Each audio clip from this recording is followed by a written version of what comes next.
मैं बताता हूँ सच्ची मोहब्बत क्या होती है।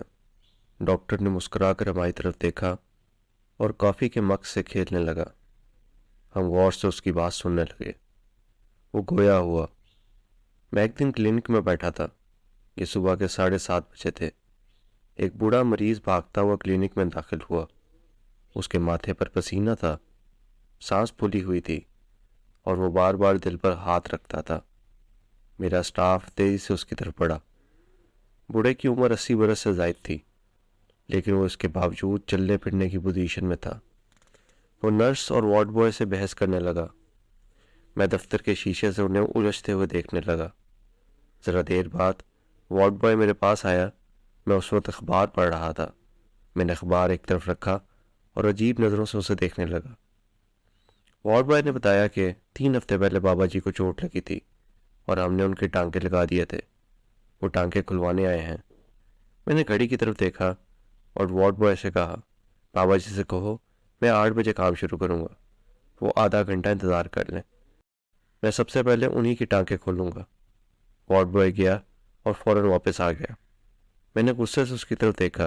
वो घबरा कर बोला, बाबा जी को बहुत जल्दी है, उन्होंने 8 बजे कहीं पहुंचना है। वो हमारी मिन्नत कर रहे हैं। मुझे बाबा जी और वार्ड बॉय दोनों पर गुस्सा आ गया। मैंने अखबार मेज पर पटका और शीशे का दरवाज़ा खोलकर बाहर निकल गया। बाबा जी दरवाजे के बिल्कुल सामने खड़े थे। उनकी आंखों में आंसू थे और वो बार बार घड़ी की तरफ देख रहे थे। उनकी आंखों में आंसू थे और वो बार बार घड़ी की तरफ देख रहे थे।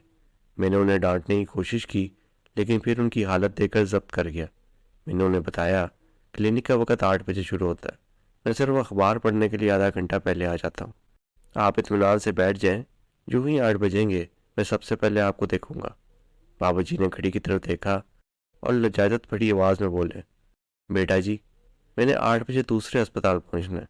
मैं लेट हो रहा हूँ। अगर मैं 5 मिनट में यहाँ से ना निकला तो मैं वक्त पर वहाँ नहीं पहुँच सकूंगा और उससे मेरा बहुत बड़ा नुकसान हो जाएगा। प्लीज़ मेरे ऊपर मेहरबानी करें। बाबा जी ने इसके साथ ही मेरी ठोड़ी पकड़ ली। मेरा गुस्सा छत को छूने लगा। मैं बाबा जी की उम्र देखकर चुप हो गया। मैं उन्हें क्लिनिक पे ले आया और उनके टांके खोलने लगा। मैंने टांके खोलते हुए बाबा जी से पूछा, आपने कहाँ जाना है? बाबा जी ने बताया, फलां अस्पताल में उनकी बीवी दाखिल है और वो हर सूरत 8 बजे उसके पास पहुंचना चाहते हैं। मैंने पूछा, खुदा न ख्वास्ता आपकी बेगम का ऑपरेशन तो नहीं हुआ?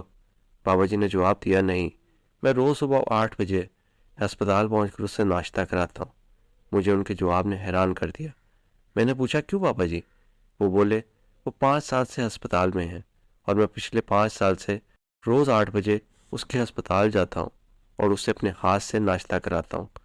मैंने हैरत से पूछा, 5 साल में आप कभी भी लेट नहीं हुए? बाबा जी ने इनकार में सर हिला दिया और जवाब दिया, जी नहीं। आंधी हो, तूफान हो, सैलाब हो, बारिश हो, सर्दी हो या गर्मी, मैं कभी लेट नहीं हुआ। मैंने पूछा, लेकिन क्यों? बाबा जी मुस्कुराए, मैं उसका कर्ज अदा कर रहा हूँ। हमने 50 बरस इकट्ठे गुजारे हैं। इन 50 बरसों में उसने मुझे रोज़ाना 8 बजे नाश्ता कराया था।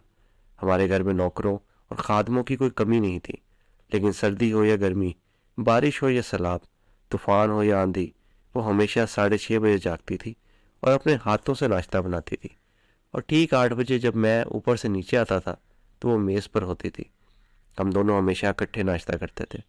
उसने 50 बरसों में कभी इस मामूल में तातुल नहीं आने दिया। वो मेरे नाश्ते की वजह से कभी मेके नहीं गई। 5 बरस पहले वो अस्पताल में दाखिल हुई थी तो ये ड्यूटी मैंने संभाल ली। अब मैं रोज़ाना 6:30 बजे जागता हूँ और 8 बजे से पहले उसके कमरे में पहुँच जाता हूँ। मैं नाश्ता बनाता हूँ और फिर हम दोनों इकट्ठे नाश्ता करते हैं। मेरी हैरत परेशानी में दाखिल हो गई और मैंने बाबा जी से पूछा, आपकी बेगम को क्या बीमारी है? बाबा जी ने हसरत से मेरी तरफ देखा और बोले, उसकी याददाश्त खत्म हो गई है। वो अपना माजी, हाल और मुस्तकबिल भूल गई है। उन्हें अपना नाम तक याद नहीं। वो दुनिया के किसी शख्स को नहीं पहचानती। वो बोलना चालना तक छोड़ चुकी है। उन्हें पिछले 1 साल से किसी जुबान का कोई लफ्ज़ याद नहीं। डॉक्टर उन्हें जेली पर्सन कहते हैं। डॉक्टर रुका, उसने लंबी सांस ली और दोबारा गोया हुआ। मैंने बाबा जी से कहा, इसका मतलब है आपकी बेगम को अल्जाइमर है? बाबा जी ने सर हिलाकर तस्दीक कर दी। मैंने बाबा जी से पूछा, क्या वो आपको पहचानती हैं? बाबा जी ने फौरन इनकार में सर हिला दिया और दुखी आवाज में बोले, वो 5 साल से मुझे नहीं पहचान रही। वो ये जानती ही नहीं मैं कौन हूँ और रोज सुबह 8 बजे उसके पास क्यों आ जाता हूँ। डॉक्टर ने रुककर हमारी तरफ देखा और उसने कहानी के सिरे जोड़ते हुए बताया, बाबा जी के टांके उतर चुके थे।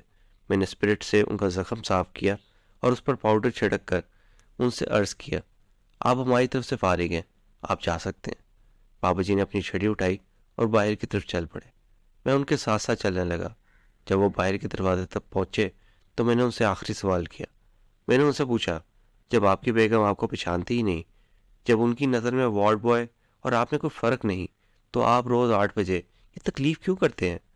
बाबा जी ने मुड़कर मेरी तरफ देखा और मुस्कुरा कर बोले, लेकिन मैं तो उसे पहचानता हूँ। मैं तो ये जानता हूँ वो कौन है और मेरी ज़िंदगी में उसकी क्या अहमियत है, उसकी क्या हैसियत है। वो रुके और दोबारा बोले, यादाश्त उसकी ख़त्म हुई है, मेरी नहीं। लिहाजा वो आखिरी सांस तक मेरी बीवी है और मैं इसी तरह उसकी खिदमत करता रहूँगा। बाबा जी रुके और दोबारा बोले, मोहब्बत का ताल्लुक यादाश्त से नहीं होता, उसका जिस्म और दिमाग से भी कोई ताल्लुक नहीं होता। ये दिल में पैदा होती है और दिल की आखिरी धड़कन तक कायम रहती है। लिहाजा अगर आपका साथी आपको नहीं पहचानता तो आपके दिल में उसकी मोहब्बत कम नहीं होनी चाहिए। वो रुके, उन्होंने सांस लिया और दोबारा बोले, मैं भी कभी सोचता हूँ अगर उसकी जगह मैं होता तो क्या वो मुझे फरामोश कर देती। नहीं, वो मुझे भी फरामोश ना करती। वो ठीक 8 बजे नाश्ते की ट्रे लेकर रोज मेरे सराहने खड़ी हो जाती। लिहाजा मैं सोचता हूँ अगर मेरी याददाश्त जाने से उसकी मोहब्बत कम नहीं हो सकती तो मेरी मोहब्बत कैसे कम हो सकती। बाबा जी क्लिनिक की सीढ़ियाँ उतरे। बाहर टैक्सी खड़ी थी। वो टैक्सी की अगली सीट पर बैठे। उन्होंने खिड़की से हाथ निकालकर मुझे विश किया और वो वहां से रवाना हो गए। लेकिन मेरी आंखों में आंसू आ गए और जैसे मुझे इस लम्हे महसूस हुआ कि सच्ची मोहब्बत क्या होती है।